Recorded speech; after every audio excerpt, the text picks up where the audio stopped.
ব্যস্ত শহরে নির্জন হাইওয়েটি হঠাৎ পুলিশের গাড়ির সাইরেনের আওয়াজ মুখরিত হয়ে উঠল। একটা ব্ল্যাক কালারের জিপ ছুটে যাচ্ছে আর তার পেছনে পুলিশের গাড়িগুলো ছুটে যাচ্ছে। আসলে গাড়িটা একটা ব্যাংকের দারোয়ানকে পিষে ফেলে চলে এসেছে এবং ওই ব্যাংক থেকে তার কিছুক্ষণ আগেই 400 কোটি টাকা হ্যাকিং হয়েছে। ধারণা করা হচ্ছে যে ওই গাড়িতেই বসে কেউ এই হ্যাকিংটা করেছে, তাই পুলিশ তার পুরো ইউনিট নিয়ে ছুটছে। গাড়িটা অনেক গতিতে ছুটে যাচ্ছে আর পুলিশ কোনো মতে তাকে পাকড়াও করতে পারছে না। পুলিশের অফিসার গাড়ির কাছ নামিয়ে একটা মাইক্রোফোন বের করলো এবং বলতে লাগলো, সামনের গাড়িতে যেই থাকো না কেন, গাড়ি থামাও বলছি, নয়তো আমরা গাড়িটিকে অ্যাক্সিডেন্ট করাতে বাধ্য হব। সামনের গাড়ি থেকে কোনো সাড়া পাওয়া গেল না, তাই বাধ্য হয়ে পুলিশ কর্মকর্তারা মিলে গাড়িটি টায়ারে গুলি করলো এবং গাড়িটি টাল সামলাতে না পেরে 3টা ডিগবাজি খেয়ে পাশের ধান ক্ষেতের ভেতর গিয়ে পড়ল। পুলিশ কর্মকর্তারা তড়িঘড়ি করে গাড়ির থেকে অস্ত্র হাতে নামলো এবং ওই টার্গেট গাড়িটির দিকে অগ্রসর হতে লাগলো, দেখতে যে কে আছে ভেতরে। কিন্তু কাজ ভাঙাতে দেখা গেল ভেতরে কেউ নেই। এএসআইকে উদ্দেশ্য করে ভয়ে মাখা গলায় বলল, স্যার, ভেতরে কেউ নেই। এটা শুনে এসআই আফসাদ অবাক গলায় বলল, হোয়াট আর ইউ জোকিং? গাড়িটা চলছিল আর ভেতরে কেউ নেই, এটা কিভাবে সম্ভব? আশেপাশে খুঁজে দেখো, কেউ না কেউ তো নিশ্চয়ই আছে। পুলিশ ইউনিট খুঁজতে লাগলো কিন্তু ব্যর্থ হলো, কাউকে পাওয়া গেল না। পুলিশের জেলার প্রধান ফোন দিল ডিউটি অফিসারকে। হ্যালো আফসাদ। জি স্যার, বলুন। কাউকে ট্রেস করতে পেরেছো? জি না স্যার, আমরা গাড়িটার পিছু পিছু এসেছিলাম কিন্তু ভেতরে কেউ নেই। নিশ্চয়ই পালিয়েছে। সেটাও হতে পারে। আচ্ছা স্যার, আমি খুঁজে দেখছি। এই কথা বলে অফিসার ফোন কেটে দিল। ফোন কেটে দিতেই দেখে একজন কনস্টেবল এগিয়ে আসলো এবং বলতে লাগলো, স্যার, একটা কথা বলি। বলো। স্যার, আমার মনে হচ্ছে এই গাড়িতে ভূত ছিল। তোমাকে চাকরিটা কে দিয়েছে বলতো? কেন স্যার? একজন পুলিশ কর্মকর্তা হয়ে তুমি ভূতে বিশ্বাস করো? না করে উপায় আছে স্যার। আপনি ভেবে দেখুন, জায়গাটা জনমানব শূন্য, আর এখানে একটা গাড়ি অ্যাক্সিডেন্ট করলো কেউ যদি থাকতো এখানে, তাহলে আমরা নিশ্চয়ই খুঁজে পেতাম। এত ভাবতে হবে না, তোমাকে খোঁজার কাজ চালিয়ে যাও, আশেপাশের গ্রামগুলোতেও খোঁজ চালাও। এই, তুই টেবিলে বসে বসে কি করছিস? টেবিলে বসেছিল সাব্বির। তখনই পেছন থেকে দরজার দিকে ঢোকার সময় সাব্বিরের ভাবি এই কথাটি বলল, আরে ভাবি তুমি, আমি তো আমার সায়েন্সের অ্যাসাইনমেন্ট করছিলাম। সায়েন্স অ্যাসাইনমেন্ট কম্পিউটারে? আরে ভাবি তুমিও না, যেটা বোঝো না সেটা নিয়ে কেন কথা বলো? বুঝি না, তুমি আর্টস নিয়ে পড়াশোনা করেছো, তুমি কি বুঝবে সায়েন্স ওয়ালাদের প্যারা? বুঝতে হবে না, রাত অনেক হয়েছে, ঘুমাতে যাও এখন। ভাবি চলে গেল। সাব্বির দরজাটা লক করে দেয়। টেবিলের সাইডে ব্যাগের নিচ থেকে ল্যাপটপটা বের করলো সাব্বির। ল্যাপটপে এখনো কয়েকটা সফটওয়্যার রান করছে। ল্যাপটপটা শাটডাউন করে বিছানায় এসে বসলো সাব্বির এবং একটা চ্যাট বানাতে লাগলো। চ্যাটের কিছু লোকের নাম আর লিস্টে আছে আর লেখা সব নামের পাশে তারিখ দেওয়া। সকালে ব্রেকফাস্ট টেবিলে সাব্বির বসে বসে ব্রেকফাস্ট করছে। ব্রেকফাস্ট যখন শেষ পর্যায়ে তখনই একটা সাইকেলের বেল শোনা গেল। কে যেন আসছে এদিকেই। সাব্বিরদের খুব একটা বড় বাড়ি না, 5% জায়গার ওপর 3 তলা একটা ফ্ল্যাট বাড়ি। নিচতলা এবং দ্বিতীয় তলায় ভাড়া দেওয়া হয়েছে আর একেবারে ওপরে সাব্বিররা থাকে। সাব্বিরের ভাই ভাবি, সাব্বির ভাইয়ের ছেলে রিশান আর সাব্বির, আর কেউ নেই। গেটে রাতুল কড়া নাড়ছে আর ডাকছে, এদিকে সাব্বির দরজা খোল। সাব্বির ভারী দরজা খুলে দেয় এবং রাতুল ভেতরে এসে বসে। রাতুলকে সাব্বিরের ভাবি খাবারের কথা জিজ্ঞাসা করলে রাতুল বলে যে খেয়ে এসেছে। সাব্বির খাওয়া শেষ হলে সাব্বির বের হয় বাসা থেকে ক্লাসের উদ্দেশ্যে। এখন সাব্বিরের সম্বন্ধে একটু বলে নেই। সাব্বির এবার ক্লাস 10-এ পড়ে, সায়েন্স নিয়ে। সাব্বিরের ভাই একটা কেমিক্যাল কোম্পানির মালিক, যেটা সাব্বিরের বাবার ছিল, কিন্তু একটা দুর্ঘটনায় তারা মারা যায়। তারপর থেকে সাব্বিরের ভাই সবটা দেখাশোনা করে। আর জানতে হবে না, বাকিটা পরে জানবেন। স্কুলে ঢুকেই সাব্বির স্কুলের ভেতরে ব্যাগটা রেখে বাইরে আসে এবং বাইরের এক লোকের কাছ থেকে একটা খবরের কাগজ কিনে এবং স্কুলের মাঠে একটা বেঞ্চে এসে বসে পড়তে লাগে। পাশে রাতুলও এসে বসলো। খবরের কাগজের প্রথম পাতায় এসে সাব্বিরের চোখ আটকে যায় একটা খবরে, রাতুলেরও। রাতুল সাব্বিরের দিকে তাকাচ্ছে আর রাতুল সাব্বিরের দিকে। সাব্বির আর রাতুলের চোখ খবর কাগজে আটকে গিয়েছিল।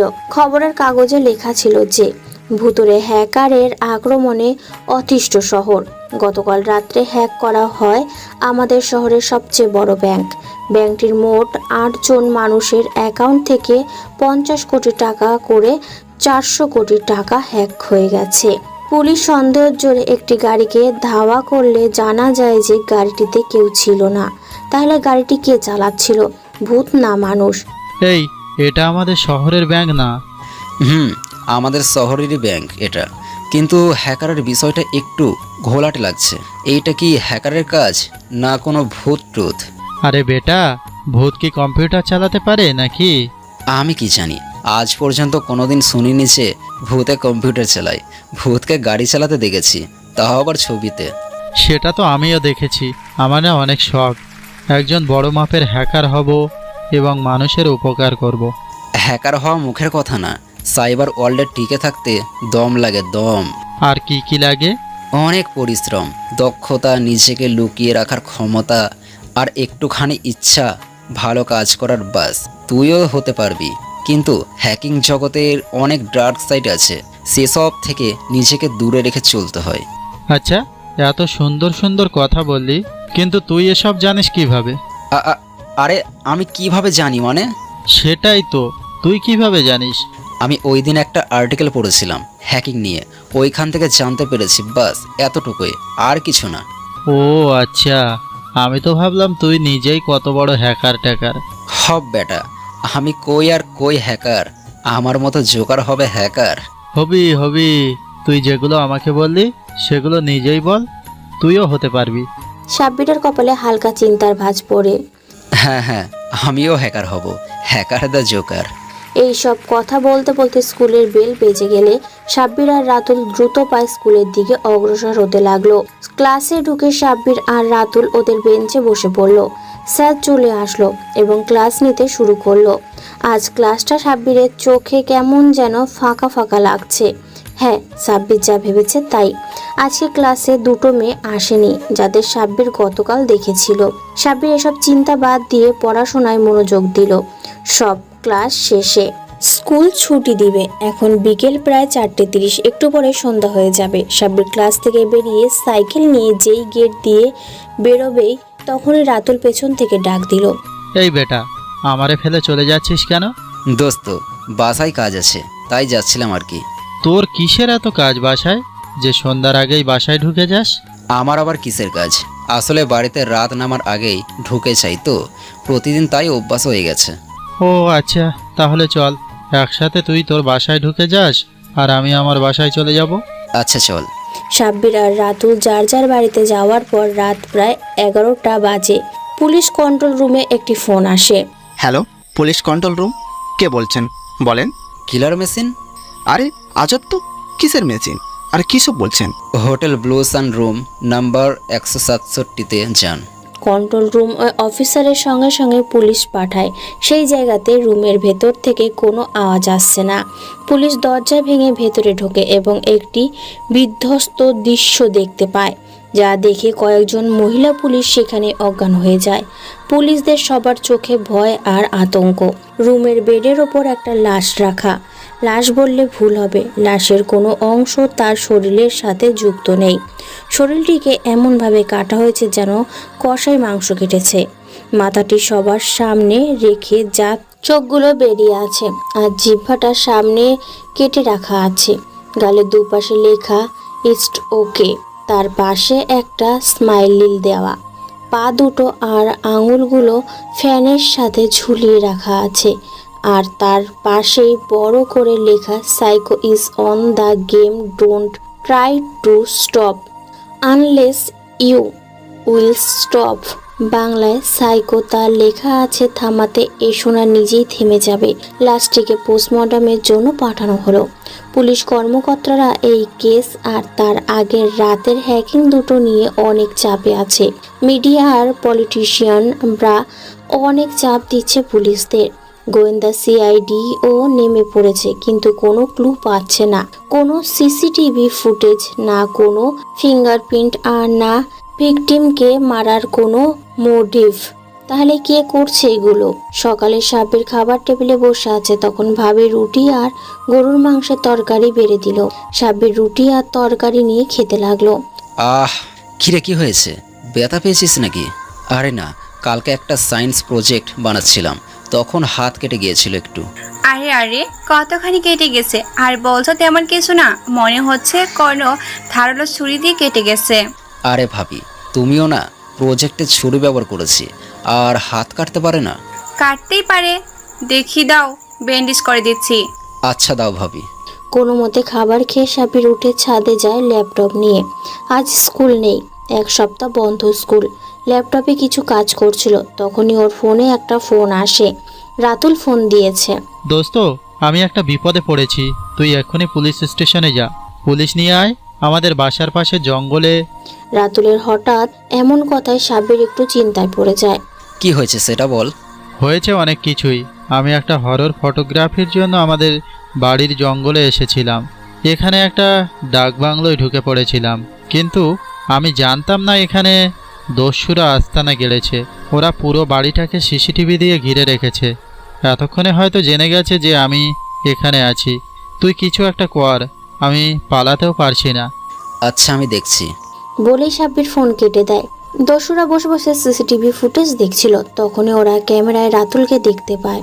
ওরা হয়তো ভেবেছিল যে রাতুল চলে যাবে, কিন্তু রাতুল ওদের মধ্যে থেকে কিছু লোককে দেখে ফেলে।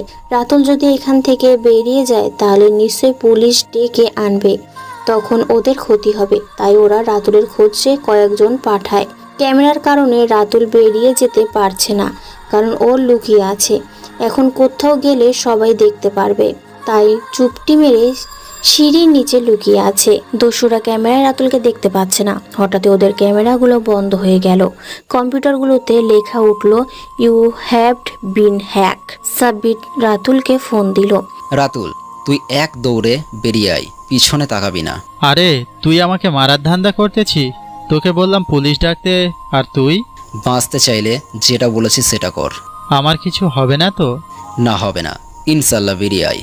রাতুল সাব্বিরের কথা মতো বেরিয়ে এলো। তখনই আকাশের কয়েকটা হেলিকপ্টার দেখা গেল, আর স্পেশাল ফোর্স চলে এলো। রাতুলকে গেটের বাইরে থেকে 2জন অফিসার ধরে সরিয়ে দিল, আর ফোর্স ভেতরে ঢুকে গেল। রাতুল পরিস্থিতি বুঝে উঠতে পারছে না, হঠাৎ করে এখানে এত ফোর্স কেন? আবার হেলিকপ্টারও এসেছে শেষ সাথে। এটা কি সাব্বিরের কাজ? ওইদিকে দস্যুরা হঠাৎই হেলিকপ্টারের আওয়াজ শুনে কয়েকজন বেরিয়ে দেখতে পেল যে আকাশে হেলিকপ্টার উড়ছে। তারা যেই কিছু করতে যাবে তখনই মাথায় বন্দুকের মাথা দিয়ে বাড়ি দিয়ে মাটিতে শুইয়ে দেয় ফোর্স, আর ভেতরে ঢুকে যায়। ভেতরে গোলাগুলি হচ্ছে, গুলির আওয়াজে জঙ্গলের পাখিগুলো উড়ে যাচ্ছে। কিছুক্ষণ পরে ফোর্স সব কটাকে ধরে নিয়ে এলো। ওদের মধ্যে অর্ধেকের বেশি মারা গেছে। এই ছেলে আমাদের ইনফর্ম করেছে কে তুমি?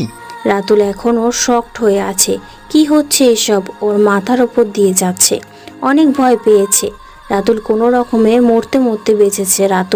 রাতুল মনে মনে প্রতিজ্ঞা করছে যে আর জীবনও এই রকম জায়গাতে আসবে না। অফিসার আবারও প্রশ্ন করলো, এই ছেলে কথা বলছে না কেন? ভয় পেয়েছো? না স্যার, আমি আপনাদের ইনফর্ম করিনি। বলেই রাতুল ঢোক গিলতে লাগলো। অফিসার রাতুলের উদ্দেশ্যে পানির বোতল এগিয়ে দিল, আর রাতুল বোতলটা নিয়ে ঠক ঠক করে পানি গিলতে লাগলো। লোকাল পুলিশদের ইনফর্ম করেছে সেনাবাহিনীর লোকেরা পুলিশ কিছুক্ষণের ভেতরে চলে আসবে ডেড বডিগুলো নিয়ে যেতে। রাতুলকে বাসায় পৌঁছে দেওয়া হয়েছে। রাতুলদের বাসার সামনে একটি মাঠে হেলিকপ্টার থেকে রাতুলকে নামিয়ে দেওয়া হলো। রাতুল নিচে নেমে সাব্বিরকে দেখতে পেল। সাব্বির কালো হুডি পরে সানগ্লাস পরে সাইকেল নিয়ে দাঁড়িয়ে আছে হেলিকপ্টার চলে যাওয়ার পর। কিরে, কেমন অভিজ্ঞতা হলো? শালা, তুই একটা জাতীয় বেঈমান। একটা কথাও বলবি না? তুই কিভাবে পারলি আমাকে বাঁচাতে না আসতে? আরে আমিও তো তোকে বাঁচানোর ব্যবস্থা করলাম। মানে কি বলতে চাস তুই? তোর মতো একটা বাচ্চা ছেলে সেনাবাহিনীর সাথে যোগাযোগ করে আমাকে বাঁচিয়েছে? বাচ্চা বলবি না একদম। এই বাচ্চা না থাকলে আজকে গুলি খেয়ে ঝাঁঝরা হয়ে পড়ে থাকতি। কিন্তু কিভাবে করলি? আর তোর কথা এরা বিশ্বাস করে নিল? আমাদের দেশের যা অবস্থা, পুলিশ আসে না কোনো বিপদে, আর সেনাবাহিনী চলে এসেছে। আর আজকে আমি হেলিকপ্টারে উঠলাম প্রথমবারের মতো। জাস্ট চিল মাই বয়, এখন বাড়িতে চল, আর এসব কাউকে বলবি না। আচ্ছা।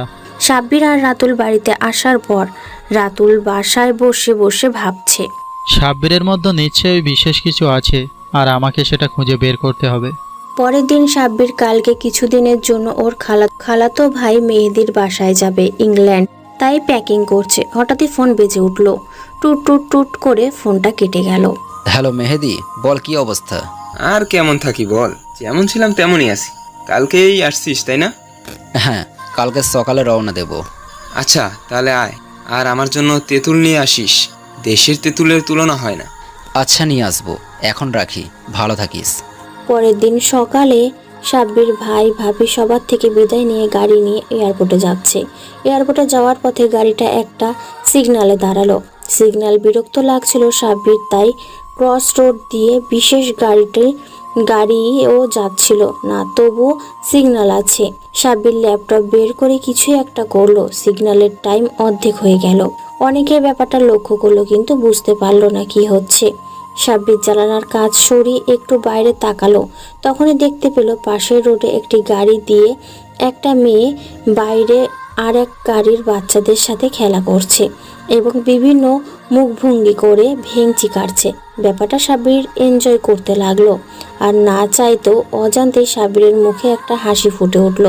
মেয়েটা বোধ হয় সালোয়ার কামিজ পরেছে। মেয়েটাকে খুব একটা খারাপ লাগছে না, যার কারণে অবতরণ করেছে।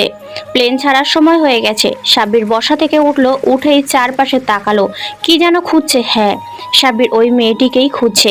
সাব্বির খুঁজতে খুঁজতে প্লেনে গিয়ে বসলো। প্লেনে ওর পাশের সিটেই কারো হাসির আওয়াজে সেদিকে তাকালো। কি মিষ্টি হাসির! মেয়েটা যে রকম সুন্দর শোনায় তেমনই মেয়েটির ঠোঁট বাঁকানো হাসি। নেশায় পড়ে গেল সাব্বির। প্লেন ইংল্যান্ডের উদ্দেশ্যে রওনা করলো। সাব্বির প্লেনের পুরোটার সময় মেয়েটার দিকে তাকিয়েছিল। যতই দেখে তবুও মন ভরে না সাব্বিরের।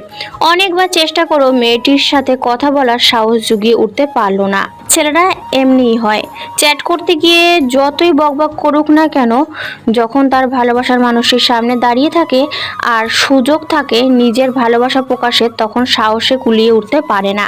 সাব্বিরের অবস্থাও ঠিক তেমনই। প্লেন ইংল্যান্ড এয়ারপোর্টে ল্যান্ড করলো আর সাব্বির চলে গেল ওর খালাতো ভাইয়ের বাসায়। কি ভাবছেন যে ওর প্রিয়সীকে ফলো করলো না কেন? সেটা পরে বলি। সাব্বিরের খালু একজন টপ ক্লাস চকলেট ব্যবসায়ী, ইংল্যান্ডের ব্যাপক নাম ডাক আছে। বাড়িতে পৌঁছলো সাব্বির এবং ভেতরে ঢুকলো। বড় আঙিনা হেঁটে বাড়ির সদর দরজায় যেতে একটু সময় লাগলো। গেটের বেল বাজাতে লাগলো সাব্বির, কিন্তু কেউ খুলছে না। সাব্বির আরো কয়েকবার বাজালো, কিন্তু কেউ খুললো না। সাব্বির বাড়ির পাশে একটা টেলিফোন বুথ থেকে মেহেদিকে ফোন করলো। কয়েকবার বেল বাজার পর মেহেদি ফোন ধরলো। হ্যালো, কে বলছেন? আমি সাব্বির। তুই কই আর বাড়িতে কেউ নেই? সরি রে, বুকে যেন গুলি করেছে। আমরা হাসপাতালে। কি, খালু হাসপাতালে? হ্যাঁ, আমরা সিটি হাসপাতালে আছি। তুই এখানেই চলে আয়। আচ্ছা ওয়েট, আমি আসতেছি। সাব্বির হসপিটালে যাওয়ার পর খালুকে দেখে অনেক মর্মাহত হলো। সাব্বিরের কারণে অনেক বাজেভাবে আঘাত করা হয়েছে খালুকে। সাব্বির কারণ জানতে চাইলে বলে যে লোকাল মাফিয়ার কাজ। সাব্বির সবটা শুনে অনেক চটে যায়। মেহেদি সাব্বিরকে শান্ত করে। রাতে ইংল্যান্ডের একটি 50 তলা বিল্ডিং এর ওপর কয়েকটা হেলিকপ্টার উঠছে। হেলিকপ্টারের ভেতরে সব আর্মিরা আর তাদের হাতে অস্ত্র, যা তাক করা আছে। বিল্ডিং এর ছাদের কিনারায় দাঁড়ানো কালো লেদারের হুডি পরা একটি ছেলে, যার হাতে একজন মানুষের কাটা মাথা। আর বিল্ডিং এর ছাদে পুরোটা জুড়ে রক্ত দিয়ে লেখা ইটস ওকে। আর্মিরা গুলি করার জন্য প্রস্তুত, কিন্তু ছেলেটার কোনো নড়াচড়া না দেখে কিছু করছে না। হঠাৎ একটি গুলি ছোড়া হলো ছেলেটির পায়ে, কিন্তু ছেলেটি ওই দিকে না তাকিয়ে তার হাতে থাকা ছিন্ন মস্তকটি ছুঁড়ে মারে, যেটার পর গুলিটা লাগে আর সাথে সাথে হাত পা ছড়িয়ে একটা লাফ দেয়। ছেলেটা লাফ দিয়ে নিচে পড়ে যায়। আর্মিরা হেলিকপ্টার দিয়ে খুঁজতে আরম্ভ করে, কিন্তু পাচ্ছে না খুঁজে। একেবারে যেন হাওয়ায় ভানিশ হয়ে গেছে এইরকম একটি পরিস্থিতি। এত লাইট ও দলবল নিয়েও বিল্ডিং সহ কোনো জায়গাতেই কাউকে পাওয়া গেল না। এই কেস নিয়ে তদন্ত কমিটি বসলো এবং সমস্ত প্রুফ একত্র করা হলো, কিন্তু কোনো টেস্ট পাওয়া গেল না। তখনই সবার মনে পড়লো যে কিছুদিন আগে বাংলাদেশেও এইরকম একটা কেস হয়েছে। ওটাও লাশের সাথে মাথা ছিল না আর রক্ত দিয়ে লেখা ছিল ইটস ওকে। কয়েকজন সিবিআই সদস্য ঘাড়ে এক কেসে জিম্মা চাপালো তদন্ত কমিটি। তদন্ত কমিটির হেড হলো রাজ এবং সজীব। অন্যদিকে টিভিতে খবর দেখছিল মেহেদি। তখনই দেখতে পেল ওর বাবাকে যে মেরেছে, মানে খুন করার চেষ্টা করেছে, সে নাকি হত্যা হয়েছে। কয়েক মুহূর্তের জন্যই খবরটা মেহেদির মনে আনন্দের সঞ্চালন করলো। মেহেদি ভাবতে লাগলো এটা কার কাজ হতে পারে। মেহেদি হাসপাতালে ছিল। সাব্বিরকে অনেকক্ষণ ধরে দেখতে পাচ্ছে না মেহেদি। কোথায় যেন গেছে সাব্বির। মেহেদি সাব্বিরকে খুঁজতে লাগলো পুরো হাসপাতালে জুড়ে, কিন্তু সাব্বির কোথাও নেই। এই শহরে তো তেমন কোনো কেউ নেই সাব্বিরের পরিচিত যার কাছে সাব্বির যেতে পারে। সাব্বির তাহলে কোথায় গেল? মেহেদি যেই হাসপাতালের বাইরে যাবে তখনই সাব্বিরকে পাশে একটা ডিপার্টমেন্টাল স্টোর থেকে বেরোতে দেখে। সাব্বিরের হাতে কফি কাপ আর মোবাইল। সাব্বির ট্রাফিক সিগন্যাল কাটিয়ে এপাশে এলো। কিরে, তুই কোথায় ছিলি এতক্ষণ? কেন, এই তো পাশেই একটা ব্যাডমিন্টন টুর্নামেন্ট হচ্ছিল, সেখানে। তুই কি কিছু জানিস না? আমি আবার কি জানবো, পাগল নাকি তুই? হ্যাঁ, আমি পাগল। তুই একা একা এই অচেনা দেশের অজানা শহরে ঘুরে বেড়াচ্ছিস, আমার টেনশন হয় না নাকি? আরে চিল ম্যান, এত হাইপার হচ্ছিস কেন? আর কি হয়েছে সেটা বল। ড্যানিয়েল মারা গেছে। কি, ড্যানিয়েল মারা গেছে? মারা গেছে বললে ভুল হবে। ওকে খুন করেছে কে যেন। কখন আর কিভাবে? মেহেদি সবটা খুলে বলে সাব্বিরকে। সাব্বির মেহেদিকে বলে যা হয়েছে বেশ হয়েছে, জানোয়ারটার এমন দশাই হওয়ার ছিল। পরের দিন সাব্বির ওর খালুর বাড়িতে আছে। ঘুম থেকে উঠতেই অনেকক্ষণ যাবৎ কফির জন্য বসে আছে। কাজের বুয়া কফি দিয়ে গেলে সাব্বির একটা মিষ্টি হাসি বিনিময় করে কফিটা নিল। এক চুমুক বসালো কিছুক্ষণের জন্য, কিন্তু বিভোর হয়ে গেল। মেহেদিও কফি হাতে এসে পাশে বসলো এবং সাব্বিরকে চিন্তিত দেখে বলে উঠল, কিরে, তুই এমন ভাব নিয়ে কোন চিন্তায় বিভোর আছিস? তেমন কিছু না, এমনি ভাবছিলাম খালু বাড়িতে ফিরবেন কবে। আজকে না, সম্ভবত কালকে আসবে। ও আচ্ছা। অন্যদিকে কেসের ইনভেস্টিগেশন অফিসার রাজ এবং সজীব তদন্ত করতে করতে বাংলাদেশে গিয়ে পৌঁছেছে। ওনারা বাংলাদেশের সেই সাইকো কিলারের কেসটি ঘেঁটে দেখলেন। সব একেবারে হুবহু মিলে যাচ্ছে, কিন্তু কিছু জায়গায় পার্থক্য এবং কিছু বিমর্ষ আছে। তবুও বলা যায় যে এগুলো একজনেরই কাজ, কিন্তু কে? আর দুইটা মার্ডারের মাঝখানে সময়ের ব্যবধান কম। ইন্সপেক্টর তার কেবিনে বসে আছেন। সিবিআই অফিসার সজীব আর রাজ বসে বসে কেস নিয়ে আলোচনা করছে। অফিসার, আপনার কি মনে হয় যে এই কাজগুলো একজনের? আমার তো এটাই মনে হয়, দুইটা কেসে খুনি ভিকটিমের মাথা পৃথক করে ফেলেছে আর রক্ত দিয়ে লিখে গেছে ইটস ওকে। তাহলে এই সাইকো কিলার কি বাংলাদেশ থেকে ইংল্যান্ডে গেছে? হতে পারে ইন্সপেক্টর। আমরা তাহলে এয়ারপোর্ট সহ সকল ট্রান্সপোর্টের রেকর্ড পরীক্ষা করে দেখি ভিকটিমের কোনো সন্ধান পাওয়া যায় কিনা। আচ্ছা যান, আর কিছু লাগলে আমাকে বলবেন, যতটুকু পারি হেল্প করব। 4 বছর পর সাইকো দ্য কিলার মেশিনের খোঁজ এখনো অব্যাহত রয়েছে। পুলিশ, সিবিআই কেউই খুঁজে বের করতে পারেনি সাইকোকে, কারণ সাইকো কোনো প্রমাণ রাখে না তার কাজের। সাইকো এই 5 বছরে আরও 5 শতাব্দী খুন করেছে, যেন মানুষ মারা তার কাছে কোনো ব্যাপারই না। 4 বছরেই পর্যন্ত সাইকো প্রায় 87,000 লক্ষ কোটি ডলার হ্যাক করেছে এবং সব গরিব লোকেদের মাঝে বিতরণ করে দিয়েছে। দেশ বিদেশে প্রায় সকল ক্ষেত্রেই সকল গভর্নমেন্ট সাইকোকে ভয় পায়। সাইকো মানুষ মারার কাজে যতটা দক্ষ ততটা দক্ষ হ্যাকিংয়ে। সাইবার ওয়ার্ল্ড, ড্রাগ ওয়ার্ল্ড সহ সবাই সাইকো নামে কাঁপে। প্রতি সপ্তাহে অন্তত একজন সাইকোর হাতে মরবেই। এই জন্যই সাইকো নাম পেয়েছে সাইকো দ্য কিলার মেশিন। আজকেই সাইকোর হ্যাক একজন রুশ প্রেসিডেন্টের হত্যা করেছে, যার জন্য গোটা পৃথিবীতে কয়েক দফা তদন্ত কমিটি বসানো হয়েছে, কিন্তু লাভ নেই। সাইকোকে খুঁজে বের করা গোটা একটি বিশাল সমুদ্রে সুই খোঁজার মতো। অনেকেই সাইকোর নাম ব্যবহার করে পপুলার হওয়ার চেষ্টা করেছে, কিন্তু পুলিশের কেলানি খেয়ে নিজেদের জালিয়াত বলে স্বীকার করেছে।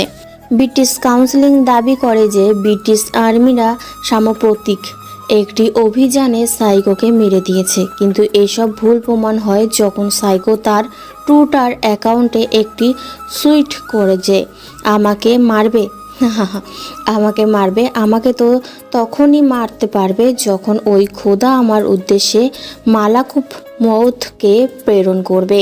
সাইকোকে মারা গুজব ছড়িয়ে লাভ নেই। সাইকো ছিল, আছে এবং থাকবে। সাইকো আরও পোস্ট করেছে যে আজকে সাইকো লাইভে আসবে। গোটা শহর সহ পুরো দুনিয়া হিহি পড়ে গেছে সাইকোকে দেখার। কেউ সাইকো হ্যাকারকে আজ পর্যন্ত দেখেনি।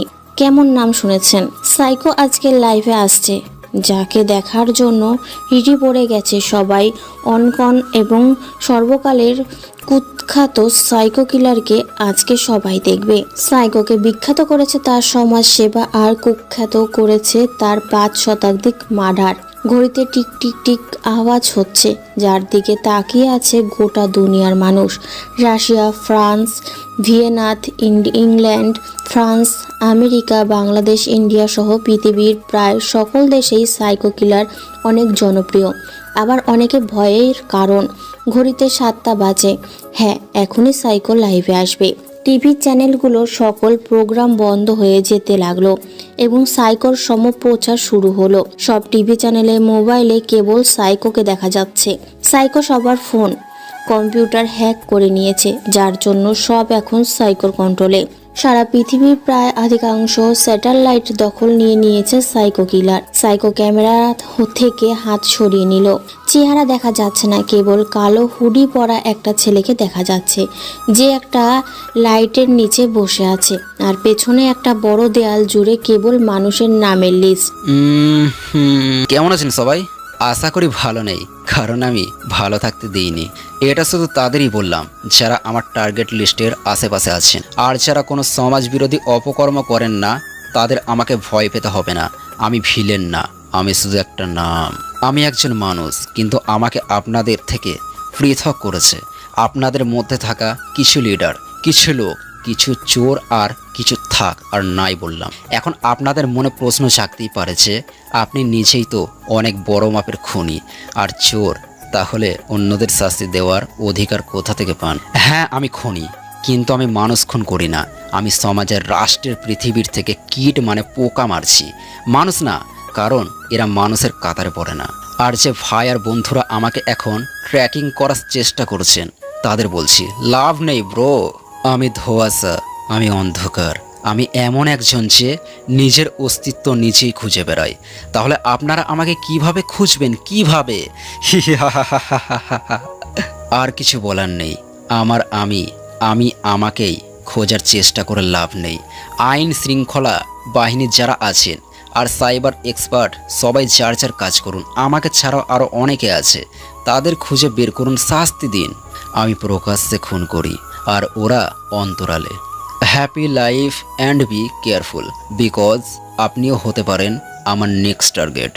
এই বলে সাইকো সবার কম্পিউটার, ফোন ও স্যাটেলাইট এক্সটেট ছেড়ে দিল। সকল টেলিভিশন কেবল এখন সাইকো কিলারকে নিয়ে নিউজ প্রকাশ করা হচ্ছে। অন্যদিকে দেশের গল্পের নায়ক সাব্বির মাত্র বাড়িতে প্রবেশ করলো। বড় ভাই অফিসে আছে আর ভাবি সাহেবা টিভিতে সিরিয়াল দেখছে। সাব্বির 1 পা 2 পা করে বাড়িতে ঢুকছে। ভাবির নজর এড়িয়ে হঠাৎ কিসে যেন সাব্বিরের পা পড়ে আর কট কট করে শব্দ হয়। ভাবি টিভি ছেড়ে ঘুরে তাকায়। সাব্বিরের যেন সারা চেহারা লাল হয়ে আছে। এমন একটা পরিস্থিতিতে সাব্বির এত রাত করে বাড়িতে ঢুকেছে, আর অন্যদিকে ভাবি তাকিয়ে আছে সিরিয়াস মুড নিয়ে। হঠাৎ সাব্বির পরিস্থিতি বুঝতে পারল না। ভাবি যেখানে কান টেনে ছিঁড়ে ফেলার কথা, সেখানে হাসছে কেন? ভেবেই ওর অন্তরাত্মা কেঁপে উঠেছে। ভূতে টুতে ধরলো নাকি ভাবিকে? ভেবেই সাব্বিরের গায়ের লোম সব দাঁড়িয়ে গেল। ভাবি, তুমি ঠিক আছো তো? নাকি এমন করে হাসছো কেন? ভয় করছে তো? ভাই, তুমি নিজের চেহারাটা দেখছো? কেন? আমার চেহারা তো আমি প্রতিদিনই দেখি, দিনে কয়েকবার দেখি। এইদিকে আসো। সাব্বির 1 পা 2 পা করে ভাবির কাছে গেল। ভাবি সোফা থেকে ফোনটা নিয়ে ক্যামেরা অন করলো এবং একটা ছবি তুললো এবং আবারও হাসতে লাগলো। এই দেখো। সাব্বির কৌতূহল নিয়ে ফোনটা হাতে নিল এবং ছবিটায় চোখ দিল এবং নিজের চেহারা দেখে এক দৌড়ে ঘরে ঢুকলো।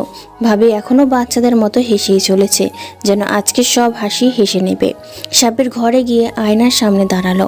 আয়নাতে নিজেকে দেখে বরাবরের মতোই অবাক হলো, কারণ আজও সেই সেম ঘটনা ঘটেছে। ঠোঁটে, মুখে, গালে, কপালে সর্বত্র লিপস্টিকের দাগ। কিন্তু কিভাবে এলো সেটা সাব্বির জানে না। প্রায় প্রতিদিনই এই ঘটনা ঘটে সাব্বিরের সাথে। সাব্বিরের না আছে কোনো গার্লফ্রেন্ড, না আছে চুমু দেওয়ার মতো কেউ, তাহলে এই দাগগুলো কোথা থেকে আসে? এই ভেবেই সাব্বির খাটে বসে পড়ল। চিন্তায় কপালে ভাঁজ পড়ল। কে দেয় এই চুমুগুলো সেটা সাব্বিরকে দেখতেই হবে। এই চুমুগুলো প্রায় রাতেই এই সময় বা ভোরে ঘুম থেকে উঠলে দেখা যায়। সাব্বির সিদ্ধান্ত নিল সে কাল ঘর থেকে বেরোবে না, আর সারা ঘরময় সিসি ক্যামেরা লাগাবে, যাতে দেখতে পারে কে এই কাজ করে। অন্যদিকে জাতিসংঘ সিদ্ধান্ত নিয়েছে যে এইবার আরও জোরালোভাবে এই সাইকো ফ্রেন্ডলি মিশন শুরু করবে। তাই 20 সদস্যের একটা প্রিমিয়াম টিম বানাতে, যার হেড হবে ধ্রুস আর কো-হেড হবে সাইবার এক্সপার্ট শামসুল হাবিব। এই টিমের জন্য বিশ্বের সর্বত্র থেকে 10 জন মারাত্মক হ্যাকার, 5 জন খ্যাতনামা গোয়েন্দা আর 5 জন অ্যাডভাইসার নিয়োগ দেওয়া হয়েছে। এইবার সাইকোকে ধরেই ছাড়বে সবাই।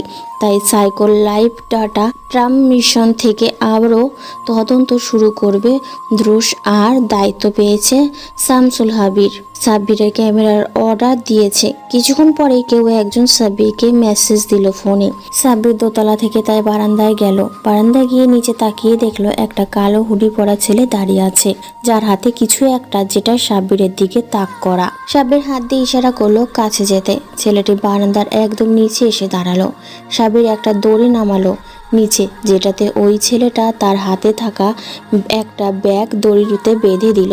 সাব্বির ব্যাগটা উপরে টেনে নিল। ব্যাগটা বেশি বড় না, ছোটই। ব্যাগ নেওয়া হলে ছেলেটি সাব্বিরকে হাত দিয়ে বিদায় জানায় এবং ঝোপের আড়ালে লোকানোর সাইকেল নিয়ে চলে যায়। সাব্বির রুমে এসে ব্যাগটা টেবিলের উপর রাখলো। চারপাশে তাকালো, একবার হয়তো কিছু খুঁজছে বা দেখছে কেউ আছে কি না।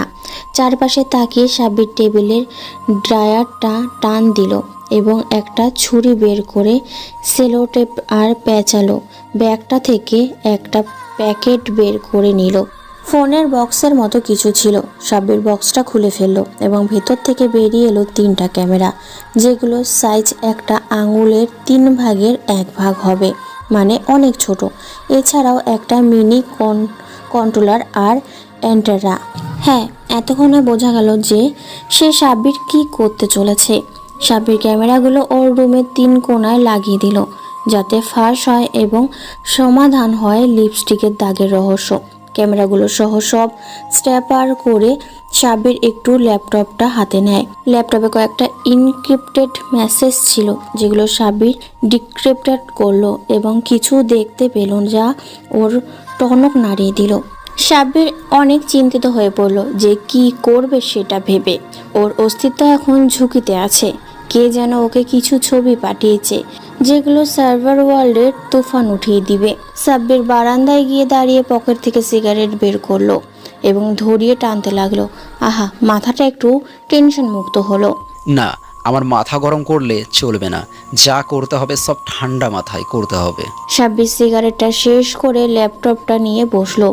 উৎসুক খুঁজতে লাগলো মেসেজগুলোর। যে করেই হোক সাব্বিরকে জানতে হবে কে এই ব্যক্তি যে আমার পরিচয় ফাঁসের পথে নেমেছে। সাব্বির অনেক চেষ্টা করেও মেসেজগুলোর কোনো সোর্স পাচ্ছিল না, যেন সার্ভার ঘোস্ট। সার্ভার ওয়ার্ল্ড গায়েব হয়ে গেছে একেবারে। রাত 3টা বাজে। সাব্বির এখনও ল্যাপটপ নিয়ে বসে আছে, কিন্তু খুঁজে বের করতে পারছে না কে করছে এটা। কোনো প্রমাণ নেই। ওর মাথা গরম হতে লাগলো। কে এই ব্যক্তি যাকে আমি খুঁজে বের করতে পারছি না? তাহলে কি আমার থেকেও বড় কেউ আছে এই পৃথিবীতে, যে আমার থেকেও বেশি ট্যালেন্টেড আর কিলার মাইন্ডেড? এসব ভাবতে ভাবতেই সাব্বিরের মাথা কাজ করছে না, যেন এখনই অবশ হয়ে যাবে। সাব্বির ল্যাপটপে টাইপ করতে করতে ঘুমিয়ে গেল। ঘুমানোর একটু পরে কিছু একটা ঘটলো। সাব্বির সকালে ঘুম থেকে উঠে ল্যাপটপ সহ কাল রাতের খাওয়ার সিগারেটের অংশগুলো সব ঠিক করে নিল, যাতে ভাবি দেখতে না পারে। সাব্বির সবটা গোছগাছ করে নাস্তার টেবিলে গেল। নাস্তার টেবিলে যেতেই ভাইয়া এসে বসলেন, সাথে ওর ভাইস্তা ও ভাবি। তোমার ভাইয়ের জন্য মেয়ে দেখো। সাব্বির পানি খাচ্ছিল। ভাবির কথা শুনে পানি গলায় আটকে গেল। কেন, আমার ভাই আবার কি করলো? ভাবি কোনো কথা না বলে ভাইয়াকে আমার দিকে তাকাতে বলেন। ভাইয়া আমার দিকে তাকালো এবং ভ্রু কুঁচকে বোঝার চেষ্টা করলো যে কি হয়েছে। তখনই ভাইয়া কিছু একটা দেখে বললেন, কি রে, কাল রাতে কোথায় গিয়েছিলে? কোথায় মানে? আমি আবার কোথায় যাব? আমি তো ঘরেই ছিলাম। তাহলে তোর গার্লফ্রেন্ড বাড়িতে এসেছিল? আরে ভাইয়া ভাবি, তোমরা এসব কি বলছো? আমার তো কোনো গার্লফ্রেন্ডই নেই, তাহলে বাড়িতে আনবো কোথা থেকে? আমরা এমন কি বললাম যে বিরক্ত হচ্ছিস? আয়নায় নিজের চেহারাটা দেখ আগে। কি আমার চেহারা? তোর চেহারা ভালো করে দেখ, তারপর বুঝতে পারবি আমরা কিসের ভিত্তিতে কথা বলছি। সাব্বির তৎক্ষণাৎই উঠে আয়নার সামনে গেল এবং দেখলো যে গালে সেই চুম্বনের দাগ, মানে কেউ যে কিস করেছে সেটা স্পষ্ট বোঝা যাচ্ছে। ভাইয়া ভাবি বিশ্বাস করো, আমি কিছুই জানি না। এই দাগগুলো কোথা থেকে আসে এটা নিত্যদিনের ব্যাপার। আমরা এত কিছু জানি না। 1 মাস সময় দিলাম, ওই মেয়েকে নিয়ে বাসায় হাজির হবি, শুভ কাজটা সেরে ফেলবো। সাব্বির এবার অনেক রেগে গেল এবং ছুটে রুমে গেল এবং নিজেই গনগন করতে লাগলো, ধুর শালা, প্রেম টেম কিছুই করলাম না। প্রতিদিন কেউ কেউ এত চুম্বন চুম্মাক খালি আমার হাতের কাছে পাই, ঠোঁটে সুপার গ্লু লাগিয়ে দিব। সাব্বিরের তখনই মনে পড়লো সিসি ক্যামেরার কথা।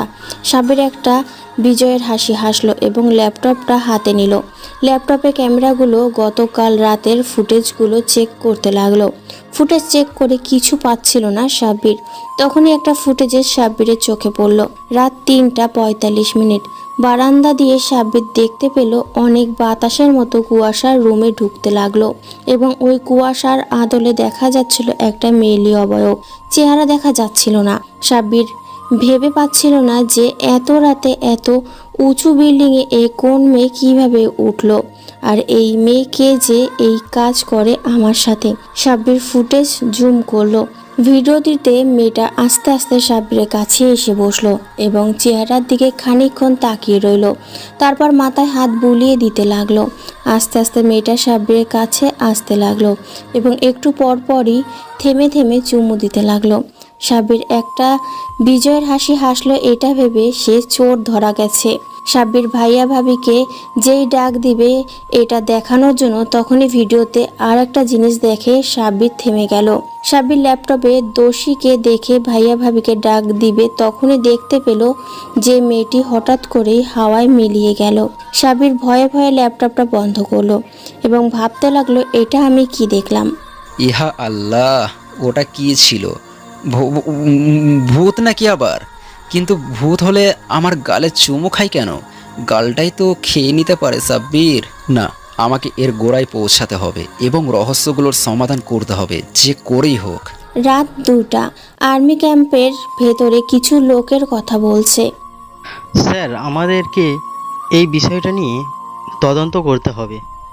না, এই বিষয়ে গিয়ে নিজের ক্ষতি নিজেরা ডেকে এনো না। ভালো আছে, ভালো থাকো। কিন্তু স্যার, আমরা এভাবে তো কাউকে মানুষ মারার জন্য ছেড়ে দিতে পারি না।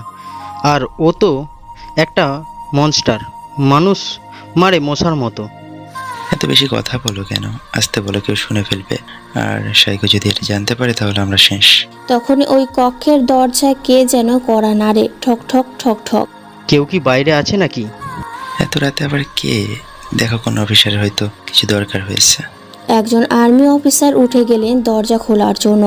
দরজা খুলে বাইরে কাউকেই দেখতে পেল না। তখনই কিছু একটা রুমে প্রবেশ করলো গড়াতে গড়াতে। অফিসার নিচে তাকিয়ে দেখলো একটা স্টিল কালারের বোতল। হঠাৎই বোতলটা থেকে সাদা ধোঁয়া বেরোতে লাগলো, যেটা ধোঁয়ার সারা ঘরময় সবকিছু দেখা যাচ্ছিল না। সকলে এদিকে সেদিকে ছোটাছুটি করতে লাগলো, ভেবে যে শত্রুরা আক্রমণ করেছে, কিন্তু কেউ গলা দিয়ে কোনো আওয়াজ বের করতে পারছে না। যেই চিৎকার দিবে বা কাউকে ডাকতে যায় তার মুখটা কে যেন বন্ধ করে দেয়। সবার মনে অনেক আতঙ্ক। আস্তে আস্তে ধোঁয়াগুলো সরে যেতে লাগলো।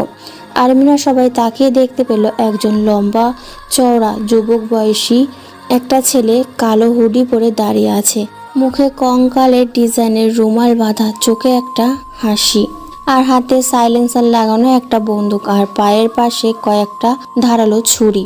অফিসাররা সবাই এই দৃশ্য দেখে ঢোক গিললেন এবং আর চোখে আশেপাশে অস্ত্র খুঁজতে লাগলেন, কিন্তু কোনো কিছুই নেই। কোনো বন্দুক, রাইফেল, পিস্তল কিছুই নেই। যেগুলো ছিল সব উধাও হয়ে গেছে। আসলে সব উধাও হয়নি, সব ওই ছেলেটার পেছনে। এই কে তুই, আর কেন এখানে এসেছিস?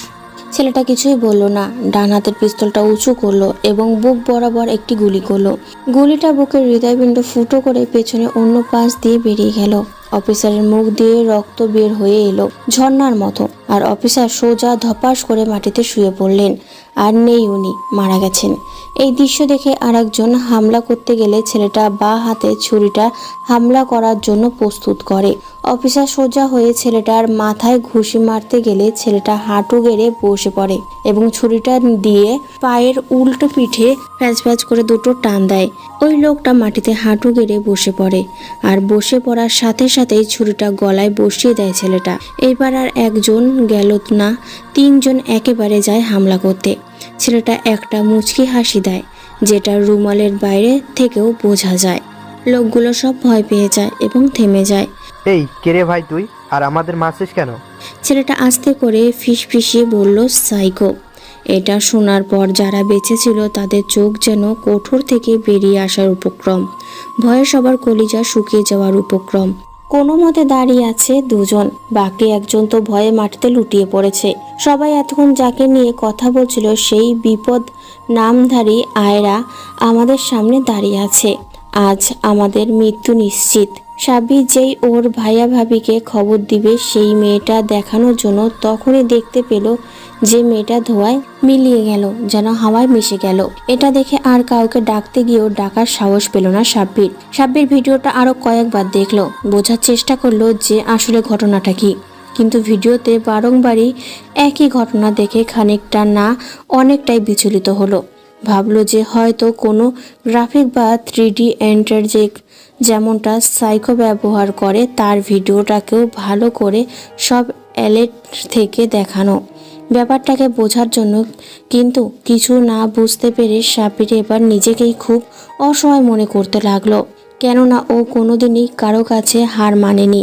কিন্তু আজ এই দৃশ্য চুম্বনকারীকে খোঁজার চেষ্টায় ব্যর্থ হয়ে নিজেকে একজন লুজার মনে হচ্ছে সাব্বির। জেদে হাতে থাকা ল্যাপটপটা একটা আছাড় দিল। ল্যাপটপটা পাকা ফ্লোরে পড়ে গুঁড়ো গুঁড়ো হয়ে গেল, আর জিনিস ভাঙার আওয়াজ পেয়ে সাব্বিরের ভাই আর ভাবি ওপরে চলে আসলো। এক দৌড়ে দরজা দিয়ে ঢুকতেই ভাঙা ল্যাপটপের অংশ বিশেষ দেখে খানিকটা অবাক হলো। সাব্বিরের দিকে তাকিয়ে জিজ্ঞাসা করলো, এই যে ব্যাপার কি, কিভাবে ভাঙলো ল্যাপটপ? সাব্বির কোনো উত্তর না দিয়ে সোজা বের হয়ে গেল বাড়ির থেকে, সাথে ওর বাইক। সাব্বির বাড়ির থেকে বের হতেই সাইকো টিম থেকে মিশন অ্যালার্ট পেল সাব্বির। আজকে একজনকে মারার কথা আছে। সাব্বির ওর সাজানো প্ল্যানের লিস্টে দেখলো যে আজকে কাউকে মারার কথা ছিল কি না। হ্যাঁ, আজকে একজন মরবে, আর সেটা হলো একজন নামকরা পলিটিশিয়ান। সাব্বির অপেক্ষা করছে একটা কনফারেন্স হলের সামনে। কনফারেন্স শেষ হতেই দলে দলে লোক বের হতে লাগলো। সবার মধ্যমণি নেতাজি সবার সামনে গলার মালা ও হাত উঁচু করে সবাইকে শুভেচ্ছা জানাচ্ছে। সাব্বির একটা গাড়িতে বসে আছে, আর সামনে টার্গেট একটা স্নাইপার বন্দুক গাড়ির জানলা দিয়ে একটু বের করে রেখেছে।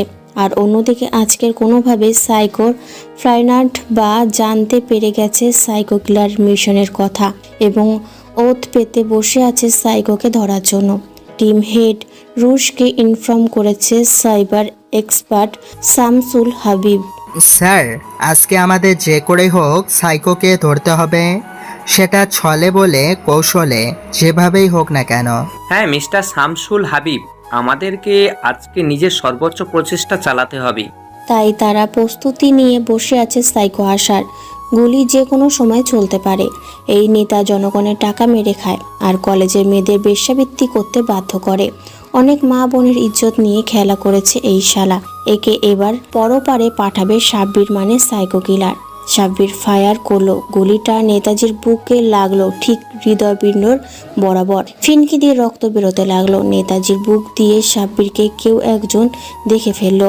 গুলি চালাতে তাই চিৎকার দিয়ে উঠল সাব্বির। চাইলেও ওই লোককে মেরে দিতে পারে, কিন্তু সাব্বির কোনো নিষ্পাপকে মারতে চায় না, তাই ওই লোককে না মেরে গাড়ি ছোটাতে থাকে পালাবার জন্য। সাইকো ফাইন্ডারদের চোখে পড়ে গেছে সাইকো। সাব্বিরের পিছু নেয় সাইকো ফাইন্ডার সহ অনেক লোকজন আর গাড়ি। সাব্বির প্রাণপণ চেষ্টা করে যাচ্ছে নিজেকে বাঁচানোর জন্য, কারণ ও বাঁচলে এই পৃথিবীর থেকে ধ্বংস হবে পাপীরা, আর পাপীদের নাশ করাই সাব্বিরের উদ্দেশ্য, সাইকো দ্য কিলার মিশনের উদ্দেশ্য। সাব্বির ড্রাইভিং সিটে বসে ঘামছে, কারণ ও ধরা পড়লে ওর দলের লোকেরাও ধরা পড়বে, আর ওদের কোনো ক্ষতি হোক এটা সাব্বির চায় না। সাব্বির ড্রাইভ করতে করতে একটা ঢালু উপত্যকায় চলে এসেছে। সামনে পাহাড়ের গিরিখাত আর অন্যদিকে পেছনে পড়ে থাকা লোকজন। সাব্বির কি করবে? সাব্বির যদি এখন লাভ দেয় গাড়ি নিয়ে, তাহলে হয়তো বেঁচে যাবে মিশন সাইকো, আর যদি ধরা পড়ে যায় তাহলে নাম খারাপ হবে ওর পরিবারের, আর ওর আসল পরিচয় জেনে যাবে সারা দুনিয়া। এখন কি করবে সাব্বির? সাব্বির পাচ্ছে না সামনে যেতে, আর না পাচ্ছে পেছনে যেতে। এই যেন সব বিপদ একেবারে ঘাড়ে চেপে বসেছে আজ। বোধহয় আর বাড়ি ফেরা হবে না সাব্বিরের, কারণ সাব্বিরের পেছনে ফিরে না, বরং মৃত্যুকে বরণ করার জন্য পাহাড় থেকে ঝাঁপিয়ে পড়ে। গাড়ি ছুটছে প্রচণ্ড গতিতে, যেন মৃত্যুর তর সইছে না সাব্বিরের।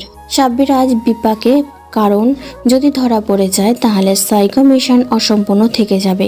সাব্বিরের ইচ্ছা থাকুক বা নাই থাকুক, জোরপূর্বক বিভিন্ন ইঞ্জেকশন দিয়ে সব সত্যর কথা ঠিকই বের করে নেবে সাইকো ফাইন্ডাররা। সাব্বিরের গাড়িটা পাহাড়ের গিরিখাত থেকে মাত্র মিটার 50 দূরে হবে। সাব্বির চোখ দুটো বন্ধ করে নিল আর মনে মনে আল্লাহকে স্মরণ করে নিল। সে সাথে ভাইয়া ভাবি আর সেই নীলাঞ্জনাকে, মানে এয়ারপোর্টের মেয়েটি কি হয়েছিল সেটা আপনারা জানেন না, আশা করি পরবর্তীতে জানবেন। সাব্বির ভয়েস মেসেজ অন করে সারা পৃথিবীর মানুষের নিকটে একটি মেসেজ পৌঁছে দিল।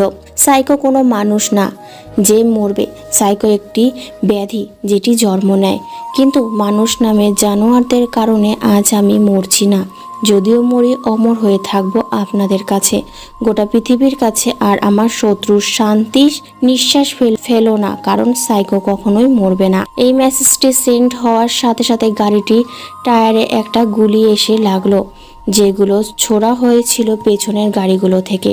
সাব্বির আর গাড়িকে নিজের আয়ত্তে রাখতে পারল না, ছেড়ে দিল সব, সরিয়ে নিল স্টিয়ারিং এর হুইল থেকে হাত। গাড়িটা পাহাড়ের উঁচু ঢিপি থেকে জাম্প করার মতো পাহাড়ের পাদদেশে পতিত হতে লাগলো।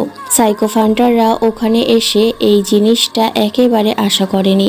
ওনারা গাড়ি থেকে নেমে নিচে তাকাতেই দেখতে পেল গাড়িটা দুমড়ে মুচড়ে নিচে পড়ছে, আগুন জ্বলতে জ্বলতে। পড়ছে তো পড়ছে, যেন কোনো শেষ নেই। ও সিটম্যান, আমরা আজকে আবার সাইকোকে মিস করলাম, আর জীবনেও পাবো না সাইকোকে। স্যার, আমাদের হঠাৎ এভাবে আক্রমণ করাটা ঠিক হয়নি।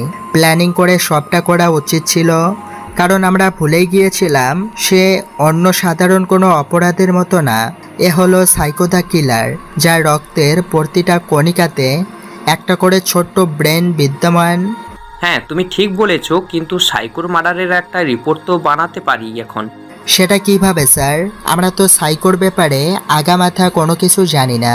কি তার আসল নাম, কি তার ঠিকানা, এমনি সে কোনো এলাকায় থাকে সেটাও জানি না। এমনকি সে যে এই দেশের কোনো বাসিন্দা কিনা সেটা নিয়েও সন্দেহ আছে। সেটা ঠিক, কিন্তু এটা বললে কেন যে সে এ দেশের বাসিন্দা না? না মানে স্যার, এত ব্রিলিয়ান্ট একটা মাইন্ড প্লাস বিশ্বের নাম্বার 1 হ্যাকার এ ছেলে কি বাংলাদেশে জন্ম নিতে পারে? শামসুল, তুমি ভুলে যেও না যে তোমার বাবাও একজন বাংলাদেশি, আর বাংলাদেশি বলে কারো এত ট্যালেন্ট থাকতে পারে না, এটা কোনো বইয়ে লেখা আছে? আসলে কি স্যার? শামসুলকে থামিয়ে দিয়ে ধ্রুস। আর বলতে হবে না, আমি একজন ফরেনার হয়েও তোমার মতো রাজাকার না। এখন যাও আর দ্রুত এই গাড়ি থেকে সাইকোর বডি উদ্ধার করো। Yes sir. বলে শামসুল টিম নিয়ে বেরিয়ে পড়ল পাহাড়ের পাদদেশের সাইকোর খোঁজে। এদিকে অনেকক্ষণ ঘন্টা পেরিয়ে শামসুল হাবিব কোনো রিপোর্ট পাঠাচ্ছে না ধ্রুসকে। ধ্রুস এবার অনেকটাই চিন্তিত হয়ে গেল, কারণ এতটা সময় তো লাগার কথা না। বাধ্য হয়ে ধ্রুস কল লাগায় শামসুল হাবিবকে। ফোন বাজছে কিন্তু কেউ ধরছে না। ধ্রুস আবারও কল লাগায়, এবার শামসুল ধরে ফেলে। স্যার, ঘটনাটা তো একেবারে মাথায় বাজ ফেলার মতো। কেন, কি হয়েছে? স্যার, ফরেনসিক টিম নিয়ে গাড়িটার ভেতরে অনেক ধরে তল্লাশি করলাম, কিন্তু কিছুই পেলাম না। বডিটা কোথায় যাবে আর গাড়িটা কোথায় পেয়েছো? গাড়িটা এখানকার একটি ঝর্ণার কাছে পেয়েছি। একটুর জন্য ঝর্ণার পানিতে পড়েনি, নয়তো গাড়িটাও পেতাম না। খুঁজে দেখো, হয়তো ঝর্ণার পানির সাথে ভেসে গেছে বডিটা। সেটাই দেখছি। অন্যদিকে সারা দুনিয়ায় সাইকোর শেষ মেসেজ ব্যাপক আলোড়ন সৃষ্টি করেছে। সবাই সাইকোর এই মেসেজটা নিয়ে অনেক উত্তেজিত, আর সাইকো কেন এমন মেসেজ দিল সেটাও সাইকোর ফ্যান ও শত্রুদের কাছে এখনও ধোঁয়াশা। কিন্তু ততক্ষণ ধোঁয়াশা ছিল যতক্ষণ পর্যন্ত সাইকো ফাইন্ডাররা টিভিতে সংবাদ মাধ্যমে সাইকোর মৃত্যুর সংবাদটা অ্যানাউন্সমেন্ট করলো। সাইকোর ফ্যানরা যেন অনেক বড় শক খেয়েছে। সাইকো খুনি হলো সাধারণ মানুষের কাছে সুপারস্টার। অন্যদিকে সাব্বিরের জ্ঞান ফিরল মাত্রই। সাব্বির চারদিকে তাকিয়ে নিজেকে একটা জঙ্গলে আবিষ্কার করলো। সাব্বির মনে করার চেষ্টা করলো সবটা, কিন্তু সাব্বিরের তো অ্যাক্সিডেন্ট হয়েছে, আর ওই পাহাড় থেকে পড়ার পর যে কেউ মারা যাবে, তাহলে সাব্বির এখনও কিভাবে বেঁচে আছে সেটা সাব্বিরকে এখনও ভাবাচ্ছে। আর সাব্বির নিজের হাত পায়ের দিকে তাকিয়ে বুঝতে পারলো যে একটাও ক্ষত নেই, আর সারা শরীরে একটু ব্যথা পাওয়ার কোনো অ্যাক্সিডেন্টের চিহ্নটুকু নেই। সাব্বির হাঁটতে হাঁটতে অনেক দূর এগোলো। পকেটে হাত দিয়ে নিজের মিনি কম্পিউটারটা বের করলো, কিন্তু কোনো সিগন্যাল পাওয়া যাচ্ছে না, কোনো স্যাটেলাইটের। এটা দেখে সাব্বির অবাক না হয়ে পারল না, কারণ পৃথিবীর যে কোনো জায়গা থেকে স্যাটেলাইটের সিগন্যাল পাওয়া যায়, হোক সেটা ঘন জঙ্গল বা সমুদ্রের কোনো দ্বীপ। সাব্বির ভাবতে লাগলো যে কোথায় সে এসে পড়লাম। এখানে তো এই জঙ্গলই আমাকে মেরে ফেলবে, কিন্তু আমি এখানে এলাম কি করে? আমি যেখানে অ্যাক্সিডেন্ট করেছিলাম পাহাড়ে, সেখানে তো কোনো জঙ্গল নেই, আর জঙ্গল থাকলেও তা এত ঘন নয়। আশেপাশে লোকালয় নিশ্চয়ই ভাবে ছিল, তাহলে এই আমি কোথায় আসলাম? আমি একা ওই অবস্থা তো এখানে কোনোদিনও আসতে পারতাম না, তাহলে কি কেউ আমাকে নিয়ে এসেছে এখানে? সাব্বির যেই এই কথাগুলো ভাবছে, ঠিক তখনই নিজের হাতে কারো ঠোঁটের লিপস্টিকের দাগের মতো কিছু দেখলো। আরে ভাই, এই জঙ্গলে অন্তত আমাকে ছাড় দাও। এখানেও সেই চুমাচুমির কারবার শুরু করে দিয়েছো? ছাড় দিতে পারি, তবে একটা শর্তে। হঠাৎই এই কথাটা শুনে সাব্বির চারদিকে তাকালো, কিন্তু কাউকে দেখতে পেল না। কে কে কে এখানে? এসো, সামনে এসো। এটা বলে আমি পকেট থেকে রিভলভারটা বের করলাম এবং লোড করে আশেপাশে তাক করতে লাগলাম। আমাকে খুঁজে লাভ নেই, আমি ইচ্ছা না করলে এই জীবনেও আমাকে দেখতে পাবে না। এইবার সাব্বিরের মনে ভয় কাজ করতে শুরু করলো। সাইকো যতই কিলার মাইন্ডের হোক না কেন, এই রকম একটা পরিস্থিতিতে ভয় পাওয়া ছাড়া কোনো উপায় নেই। আরে কে তুমি, আর কেন আমাকে ফলো করছো? নিজের ভালো চাও তো পালাও এক্ষুনি। আমার পরিচয় জানতে পারলে এক্ষুনি জামা কাপড় খুলে দৌড়াবে। আমি দৌড়াবো না, তুমি আমাকে দেখলেই দৌড়াবে। তুমি জানো আমি কে? হ্যাঁ, আমি জানি তুমি সাইকো। তো তোমার ভয় করছে না? একটা মেয়ে মানুষ আমার সাথে এই জঙ্গলে এইভাবে কথা বলছো? তুমি সারা দুনিয়ার কাছে একজন খুনি হতে পারো, কিন্তু তোমারও মন আছে যেটাতে নেই কোনো দূষণ, তাই আমি তোমাকে ভয় পাই না। সাব্বির মেয়েলি আওয়াজটা শুনতে পাচ্ছে, কিন্তু কাউকে দেখতে পাচ্ছে না। সাব্বির মেয়েটির সাথে কথা বলছে আর খুঁজছে। এই মেয়ে, কে তুমি, আর তুমি কোথায়? তোমাকে আমি দেখতে পাচ্ছি না কেন? দেখো, আমার সাথে ফাজলামি করলে কিন্তু তোমার খবর আছে। আমার খবর করবে তুমি? দেখি কেমন পারো। এই বলে যেই আওয়াজের অধিকারিণী সাব্বিরের সামনে এসে দাঁড়ালো, থুকু ভাবতে লাগলো সাব্বির কি বলবে ভেবে পাচ্ছে না, কারণ এটা মেয়ে নাকি অন্য কিছু। চেহারা সহ সারা শরীর নূরের মতো ঝকঝক করছে, আর মেয়েটির সাদা গাউন পরা, আর পেছনে দুটো সাদা ডানা। এর মানে তুমি মানুষ না? এই বলে সাব্বির মাটিতে লুটিয়ে পড়ল। সাইকোর হাওয়া বেরিয়ে গেছে।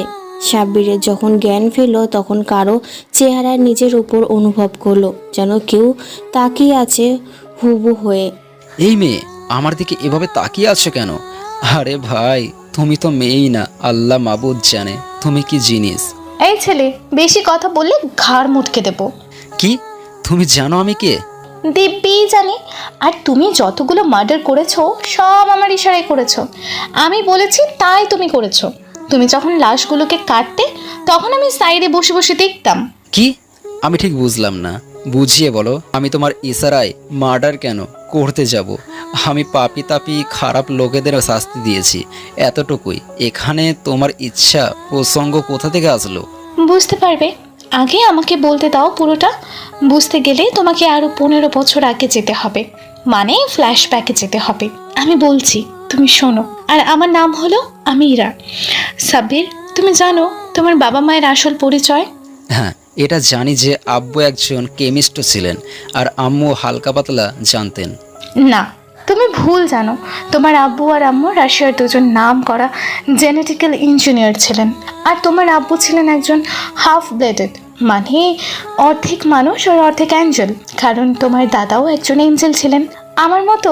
আর আমার আব্বু আর তোমার আব্বু ছোটবেলা থেকে বন্ধু ছিল, তাই ওনারা ওনাদের বন্ধুত্বকে আত্মীয়তায় পরিণত করার জন্য ছোটবেলায় আমাদের বিয়ে দিয়ে দেন।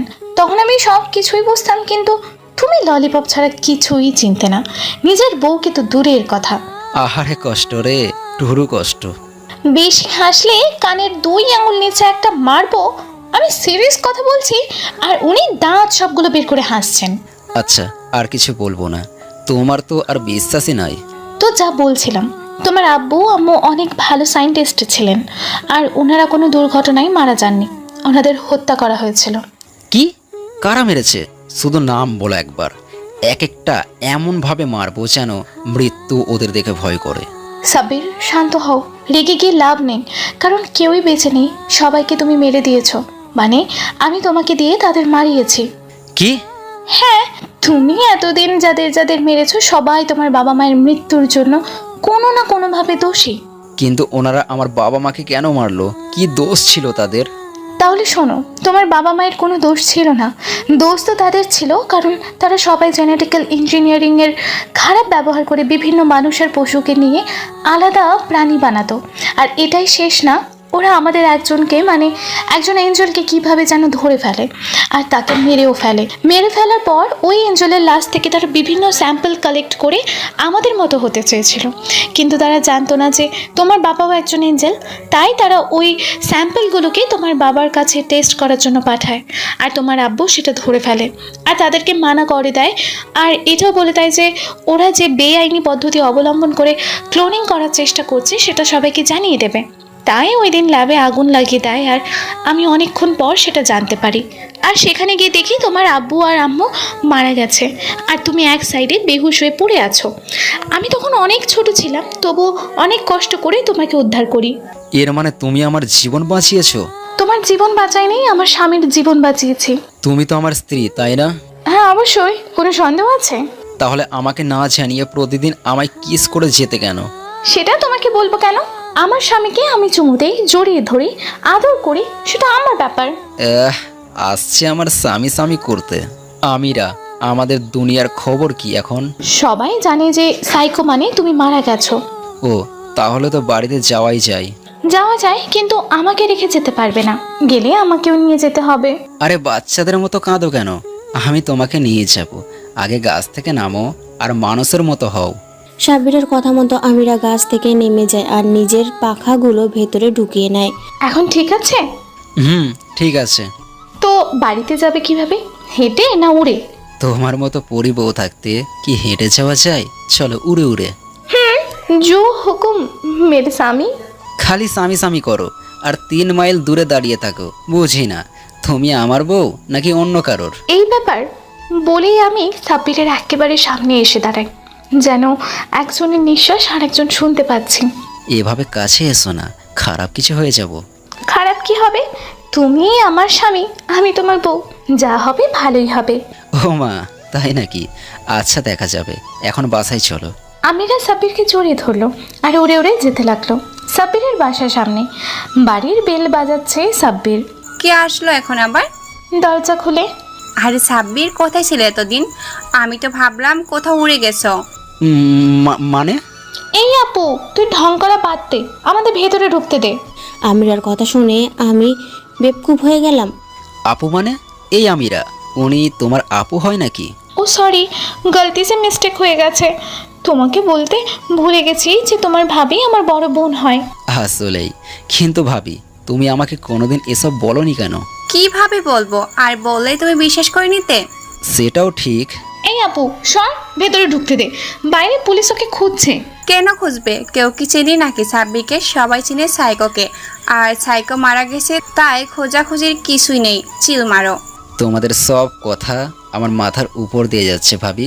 তোমরা তলে তলে এত কিছু আর আমি কিছুই জানি না। জানি না তো কি হয়েছে, আমরা তো জানতাম, আর এখন তুমিও জানো, কিন্তু তোমার ভাইয়া জানে না, আর কোনোদিনও জানবেও না।